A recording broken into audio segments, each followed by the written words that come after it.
எல்லாருக்கும் வணக்கம். இன்னைக்கு நம்ம வீடியோவில் என்ன பார்க்க போகிறோம்னா, அதாவது தக்காளி தோசை தான் இன்றைக்கி செய்ய போகிறோம். எங்கள் பானு அம்மா எனக்கு தக்காளி தோசை செஞ்சுதாம்மா அப்படின்னு கேட்டால், ஏன்னா அவள் கேட்டு நம்ம செஞ்சு கொடுக்குறதுலன்னு எப்போ பார்த்தாலும் அவள் குறை சொல்லிகிட்டே இருக்கிறாள். அதனால் இன்னைக்கு அவளுக்கு தக்காளி தோசை வேணுமாம்மா செய்ய போகிறேன். நிறைய பேர் எங்கள் இட்லி வீடியோ ஆப்ப வீடியோவெல்லாம் பார்த்துட்டு நிறைய பேர் என்ன கேட்குறாங்கன்னா, ஆப்ப வீடியோவில் கொஞ்சம் போல் வெறும் மாவு நான் எடுத்து வச்சுருந்தேன், அதுக்கு இன்னமுமே கமெண்ட் வந்துட்டே இருக்குது. அம்மா அந்த அரிசி மாவை தனியாக எடுத்து வச்சிங்களே, பிரிச்சுக்குள்ள வைக்கணுமா, வெளியில் வைக்கணுமா, புளிக்க வைக்கணுமா, புளிக்க வைக்காமல் அப்படியே வச்சு சேர்த்துக்கணுமான்னு நிறைய பேர் கேட்டுக்கிட்டு இருக்கிறாங்க. நேற்று கூட ஒருத்தர் கேட்டிருக்கிறாங்க. அதனால் இன்றைக்கி ஆப்பத்துக்கு ஆட்டி அதிலேருந்து மாவு தனியாக எடுத்து தக்காளி தோசை ஊற்ற போகிறேன். மீதி மாவில் ஆப்பம் சுட போகிறேன். அந்த மாவை தனியாக எடுத்து வைக்கிற அரிசி மாவை பிரிச்சுக்குள்ள வச்சுருங்க, நல்லா ஃப்ரெஷ்ஷாகவே இருக்கட்டும். அப்போ தான் நம்ம காலையில் இந்த ஆப்ப மாவு ஊற்றும் பொழுது சரியாக வரல அப்படின்னு சொன்னால் இந்த மாவில் கொஞ்சம் கலக்கி ஊற்றணும், சூப்பராக எடுத்து வச்சா அந்த அரிசி மாவை கொஞ்சம் கலக்கி ஊற்றுனீங்கன்னா ஆப்பம் வரலைங்கிற பட்சத்தில் இந்த மாவை யூஸ் பண்ணி வந்துடும். அதே மாதிரி அருணா அப்படிங்கிறவங்க இட்லி தானம்மா, அதே மாதிரி நம்ம சேனலில் பார்த்தீங்கன்னா இட்லி வீடியோஸ் எல்லாமே சூப்பராக ஓடும். அது காரணம் என்னென்னா, அம்மாவோட இட்லி கம்மியான உளுந்தில் நல்ல பஞ்சு மாதிரி இட்லி எப்படி செய்கிறதுன்னு நிறைய வீடியோஸ் போட்டிருக்கிறாங்க. ஸோ அது மாதிரி அருணா அப்படிங்கிறவங்க நம்மளோட அந்த 8:1 ரேஷியோவில் இட்லி செஞ்சோம் இல்லையா, ரேஷன் அரிசியில், அதை செஞ்சு பார்த்துட்டு அம்மா சூப்பராக வந்ததுமா, செம்ம பஞ்சு மாதிரி இருந்துச்சு.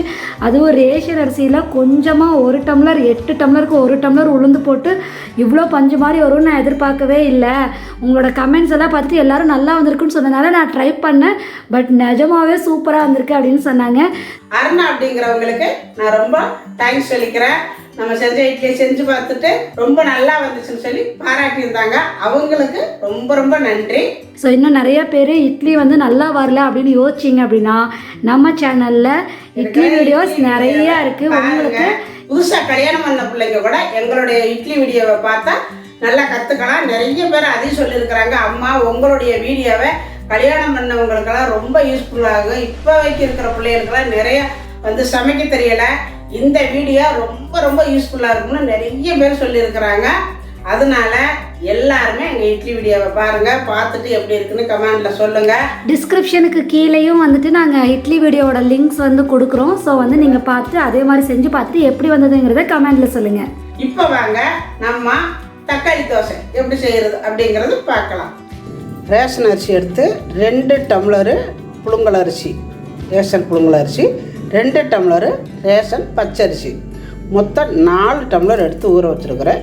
இதே அரிசியில் தக்காளி தோசையும் செய்யலாம், ஆப்பமும் செஞ்சுக்கலாம், ரொம்ப நல்லாயிருக்கும். நைட்டுக்கு தக்காளி தோசை செய்ய போகிறேன், காலையிலைக்கு ஆப்பம் செய்கிறதுக்கு. மொத்தமாக 2க்கு சேர்த்து ஒட்டுக்காக நான் அரிசி ஊற வச்சுருக்கிறேன். இது ஒரு 3 மணி நேரம் ஊறட்டும். இது ஆட்டின உடனே தக்காளி தோசை செய்யணும், அப்போ தான் நல்லாயிருக்கும்.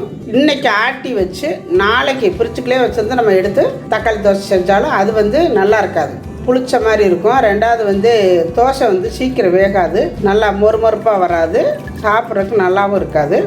அதனால் தக்காளி தோசைக்கெல்லாம் உடனே ஆட்டினோடனே தக்காளி தோசை செய்யணும். அதனால் இன்றைக்கி சாயந்தரம் இதை ஆட்டிட்டு தக்காளி தோசை செய்ய போகிறேன். இப்போ இது ஊறட்டும். இப்போ பார்த்திங்கன்னா தக்காளி தோசைக்கு 1 ஸ்பூனு சோம்பு, 1/4 ஸ்பூனுக்கும் கம்மியாக சீரகம், அதுலேயும் இன்னும் கம்மியாக வெந்தயம், சும்மா ஒரு 10-20 வெந்தயம் போட்டுக்கோங்க. அதே மாதிரி குருமிளகு கம்மியாக தான் போடணும், நான் ஒரு 1/4 ஸ்பூனுக்கு கம்மியாகவே தான் போட்டிருக்கிறேன். ஒரு 6 வரமிளகா, கொஞ்சம் போல் கருவேப்பிலை எல்லாம் சேர்த்து தண்ணி ஊற்றி நல்லா ஊற வைக்கணும். அந்த அரிசி ஊறுறது இதுவும் ஊறணும். ஆப்பத்துக்கு உளுந்து எடுத்து வச்சுருக்கிறேன். 1.25 கிலோ அரிசிக்கு 70 கிராம் உளுந்து எடுத்துருக்கிறேன். சும்மா கொஞ்சமாக வெந்தயம் போட்டுக்கணும், நிறைய வெந்தயம் சேர்க்கவே கூடாது. இது இப்போ ஊற வைக்க போகிறதில்ல, அரைக்க போகையில் தான் ஊற வைக்கணும். இப்போ இதில் மட்டும் தண்ணி ஊற்றி வச்சுக்கலாம். இந்த வரமிளகாயெல்லாம் சேர்ந்து நல்லா அந்த தண்ணிக்குள்ளே ஊறணும். சோம்பு கருவேப்பிலை எல்லாம் சேர்ந்து இதில் ஊறும் பொழுது நல்ல ஒரு வாசம் கிடைக்கும். ஏன்னா இது நம்ம அரைக்கையிலே போட்டு அரைச்சிக்கலாம், ஊற வைக்கணுங்கிற தேவையில்லை. ஆனால் ஊற வச்சு அரைக்கிறதுக்கும் அப்படியே உடனே ஃப்ரெஷ்ஷாக போட்டு அரைக்கிறதுக்கு நிறைய வித்தியாசம் இருக்குது. இதுதான் நல்ல வாசமாக இருக்கும், அதனால் ஊறட்டும். இப்போ பார்த்திங்கன்னா நம்ம அரிசி ஊற வச்சு நல்லா 4 மணி நேரமே ஆயிடுச்சு. நான் ஊற வச்சுட்டு வெளியில் போயிட்டேன், இப்போ தான் வந்திருக்கிறேன், அரைக்க போகிறேன். உளுந்தே ஊற வச்சுட்டு இப்போ தான் ஊற வச்சுருக்கிறேன். நம்ம ஊற வச்ச சோம்பு சீரகம் பாருங்கள் எப்படி நல்லா ஊறி நிற்குது. இந்த மாதிரி நல்லா ஊற வச்சு அரைக்கும் பொழுது இதுக்கு ஒரு வாசம் நல்லா இருக்கும். தக்காளி தோசைக்கு இதை எடுத்து வச்சுருக்கிற தக்காளி அரைக்கும் பொழுது இதை போட்டு ஃபஸ்ட்டு நல்லா அரைச்சிட்டு அதுக்கப்புறம் தக்காளியை போட்டு அரைச்சி ஊற்றிக்கணும். அது இருக்கட்டும். ஆப்பத்துக்கு கொஞ்சம் போல் பழைய சாப்பாடு எடுத்துருக்குறேன். இப்போ பார்த்திங்கன்னா கழுவி வச்சுருக்கிறேன். ஃபஸ்ட்டு இந்த அரிசியிலேருந்து எடுத்து கொஞ்சமாக அதாவது தக்காளி தோசைக்கு ஆட்டி எடுத்துக்கலாம்.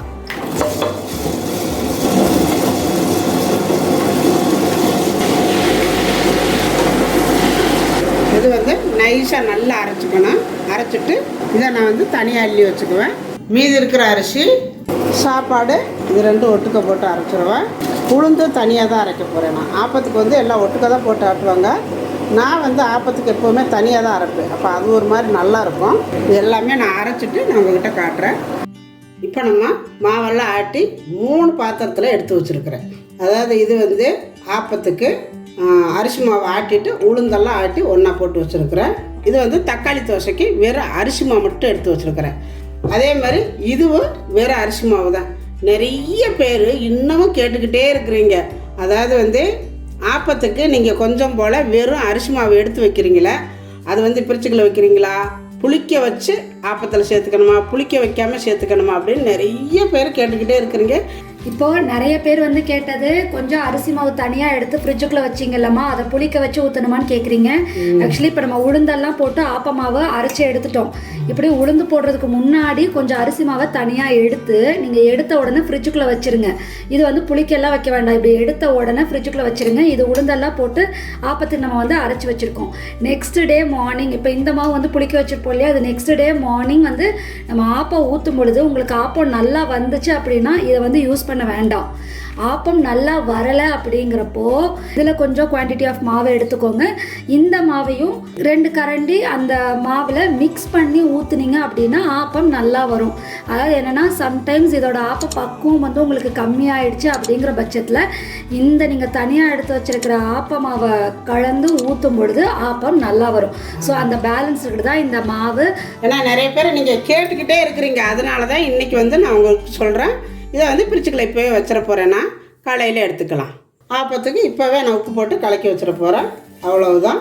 உப்பெல்லாம் போட்டு கலக்கி வச்சு இதை நம்ம பிரிச்சுக்கலெல்லாம் வைக்கக்கூடாது, வெளியிலே இருக்கணும். நம்ம மூடி வச்சு வெளியில் வச்சுக்கலாம். இப்போ நம்ம எடுத்து வச்சுருக்கிற இந்த தக்காளி தோசைக்கு எடுத்து வச்சுருக்கிற வெறும் அரிசி மாவு இது ஒரு 3-4 பேர் சாப்பிட்ற மாதிரி நான் எடுத்துருக்கிறேன். இதுக்கு எந்த அளவு போடணும் தக்காளி அப்படிங்கிறத நான் சொல்கிறேன். ஒரு 2 தக்காளி போட்டுக்கோங்க. இந்த மாதிரி நீங்கள் நாட்டு தக்காளியாக இருந்தாலும் சரி, ஆப்பிள் தக்காளியாக இருந்தாலும் சரி, 2 தக்காளி போட்டுக்கோங்க, நல்லாயிருக்கும். பாருங்க, இதெல்லாம் எடுத்து இதில் போட்டுக்கலாம்.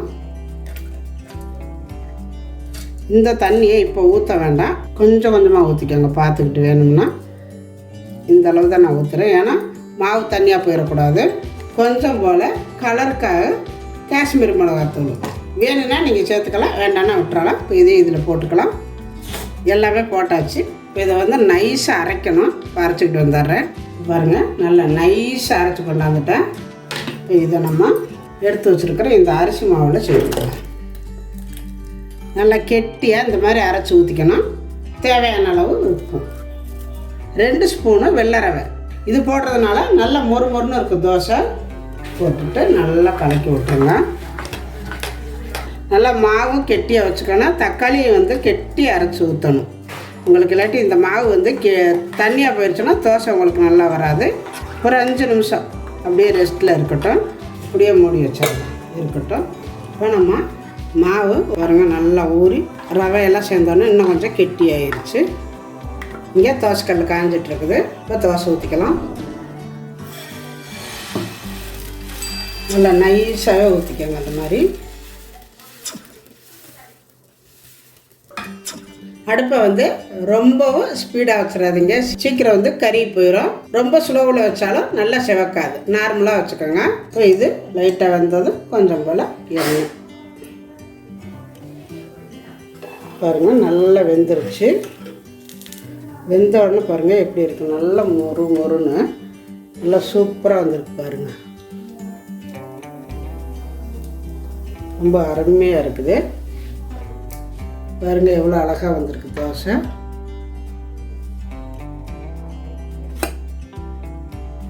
ஊற்றிட்டு ஒவ்வொரு தோசைக்கும் நல்லா இந்த மாதிரி தண்ணி தெளிச்சுக்கோங்க. நல்லா இந்த மாதிரி தண்ணி தெளித்து அந்த சூடெல்லாம் போனதுக்கப்புறம் மறுபடியும் இன்னொரு தோசை ஊற்றுங்க. ரொம்ப சூட்டோடு ஊற்றுனீங்கன்னா இழுக்க முடியாது.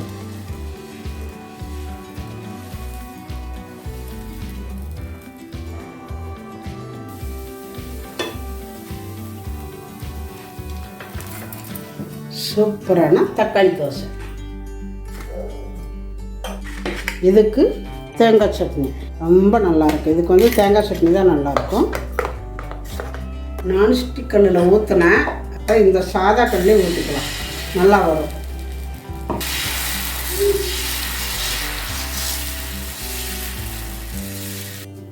எண்ணெய் ஊற்றிக்கோங்க.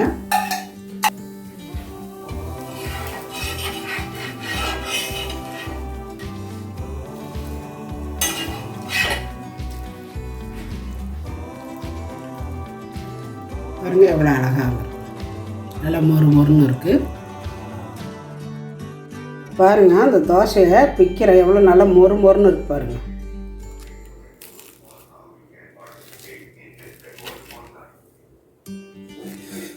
நல்லா முறுன்னு இருக்குது தோசை. சூப்பராக இருக்குது. அப்படியே சாப்பிட்லாம், சட்னி கூட தேவையில்லை. சும்மாவே சாப்பிடலாம். நான் கேட்ட தக்காளி தோசை ரெடி. சூப்பராக எப்படி வித்தியா மொறு மொறுன்னு இருக்கு. சத்தம் கேட்குதா உனக்கு? இங்கே கேட்குது சத்தம். சாம. அதாவது தக்காளி தோசை அப்படியே தக்காளி சட்னியும் தேங்காய் சட்னியும் சேர்த்த மாதிரி இருக்கு.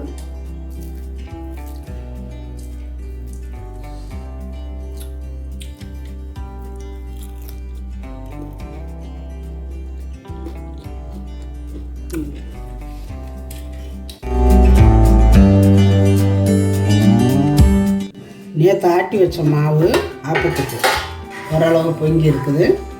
ஆப்ப மாவு ரொம்ப நல்லா பொங்கி வந்துடக்கூடாது. ஏன்னா நம்ம அரிசி உளுந்து கம்மியாக தானே போட்டிருக்கிறோம். ரொம்ப பொங்கிருச்சுன்னா ஆப்பம் நல்லா இருக்காது. தனியாக எடுத்து ஆப்பம் ஊற்றிக்கலாம்.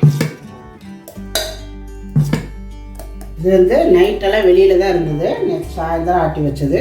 இப்போ ஆப்பம் ஊற்றுறதுக்கு மாவு எடுத்துட்டேன். இன்னி தூக்கி பிரிச்சுக்குள்ள வச்சுருவேன் நான். ஏன்னா நைட் ஃபுல்லாக வெளியில் இருந்தது. இப்போ உள்ளே வைக்க போகிறேன். இது எத்தனை நாளைக்கு இருந்தாலும் 4 நாளைக்கு இருந்தாலும் இந்த மாவு நல்லா ஆப்பம் ஊற்றுறதுக்கு அப்படியே இருக்கும். நல்லாவும் இருக்கும் ஆப்பம். இதை எடுத்து உள்ளே வச்சுருவோம். இப்போ ஆப்பத்துக்கு தக்காளி சட்னி தான் நல்லாயிருக்கும். ரொம்ப நல்லாயிருக்கும் அந்த தக்காளி சட்னி. இன்றைக்கி அதுதான் செய்ய போகிறேன். 4 தக்காளி எடுத்து கட் பண்ணி வச்சுருக்கிறேன். இப்போ இதை மிக்சியில் சேர்த்துக்கலாம். இந்தளவு வெங்காயம் இதை வந்து நைஸாக அரைச்சிக்கலாம். நல்லா நைஸாக அரைச்சாச்சு. இது வந்து ரொம்ப சிம்பிளாக இருக்கும். ஆனால் சட்னி டேஸ்ட்டாக இருக்கும். இப்போ இதை தாளிச்சுக்கலாம். அடுப்பத்தை வச்சுட்டு வடைச்சட்டி அடுப்பில் வச்சுருக்கிறேன். கொஞ்சம் போல் எண்ணெய் விட்டுக்கலாம். இதுக்கு கொஞ்சம் எண்ணெய் கூடவே விட்டுக்கோங்க. இது வந்து 4 நாள் 5 நாள் இருந்தாலும் கெடாது இந்த சட்னி. இப்போ எண்ணெய் காஞ்சதும் கொஞ்சம் போல் கடுகு உளுந்தம் பருப்பு, கடுகு வெடித்ததும் கொஞ்சம் போல் கருவேப்பிலை, காரத்துக்கு 1 ஸ்பூனு வெறும் மிளகாத்தூள், 1/4 ஸ்பூனு மஞ்சத்தூள் போட்ட உடனே நம்ம அரைச்சி வச்சுருக்கிற இந்த தக்காளி பேஸ்ட்டை அதில் ஊற்றிக்கணும்.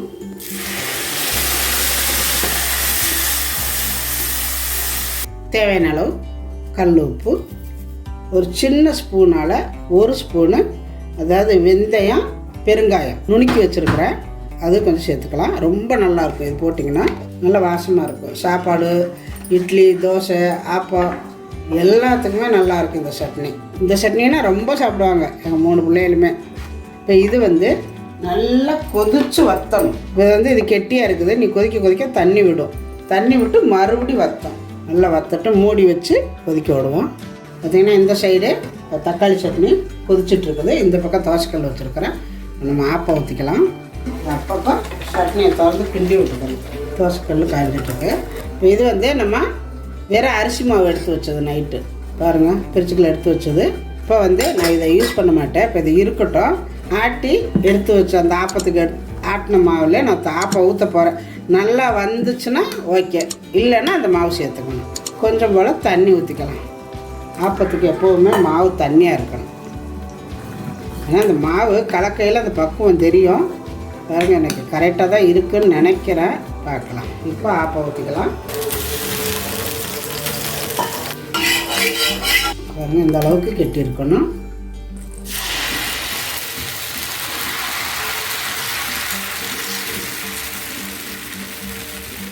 கொஞ்சம் நடுவில் விட்டுருங்க மாவு. மூடி வச்சுருவோம். இந்த பக்கம் பார்த்திங்கன்னா நல்லா தக்காளி சட்னி கொதிச்சுட்ருக்குது பாருங்கள். நம்ம மூடி வச்சு கொதிக்க விடணும். இந்த மாதிரி இல்லாட்டி வெளியில் தெரிக்கி கெட்டியாக வந்துச்சு பாருங்கள். நல்லா கொதிச்சு போதும், அவ்வளோதான்.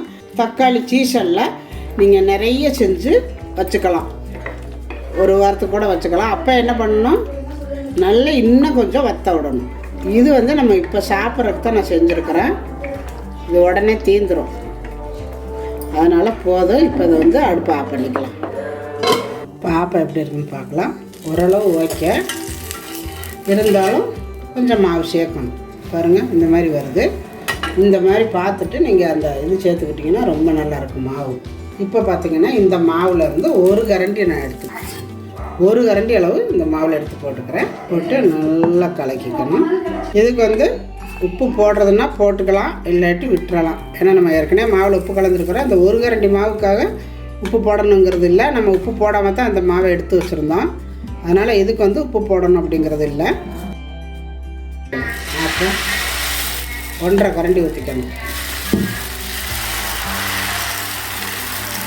அவ்வளோதான், மூடி வச்சிடலாம். இப்போ நல்லாயிருக்கு, நல்ல பொருள்னு உப்பு வந்துருக்குது. வெளியிலேயே செவக்கலை பாருங்க. எடுக்கிறதுக்கு பாருங்கள் எவ்வளோ ஈஸியாக வருது. இந்த மாதிரி வரணும். அப்போ அதுக்கு தான் அந்த மாவு கொஞ்சம் தனியாக எடுத்து வச்சுக்கோங்க அப்படிங்கிறது. இந்த மாதிரி நம்ம எடுக்கும் பொழுது ரொம்ப நல்லாயிருக்கும். இதிலேருந்து நான் ஒரு கரண்டி மட்டும் எடுத்து கொஞ்சமாக மாவில் சேர்த்துக்கிட்டேன். ஏன்னா கொஞ்சம் தான் மாவு எடுத்த ஆப்பத்துக்கு. மீதி மாவு குண்டாவில் கலக்கி வச்சபடி இருக்குது. இப்போ இந்த மீதி இருக்கிறத நான் அதிலே ஊற்றிடுவேன். அப்போ சரியாக வரும். அப்போ அடுத்தடுத்து ஊற்றும் பொழுது நல்லாயிருக்கும். இப்போ இதை அதிலே ஊற்றிக்கிறேன். எவ்வளோ நல்லாயிருக்கு, செமையாக வந்திருக்குது. அப்போ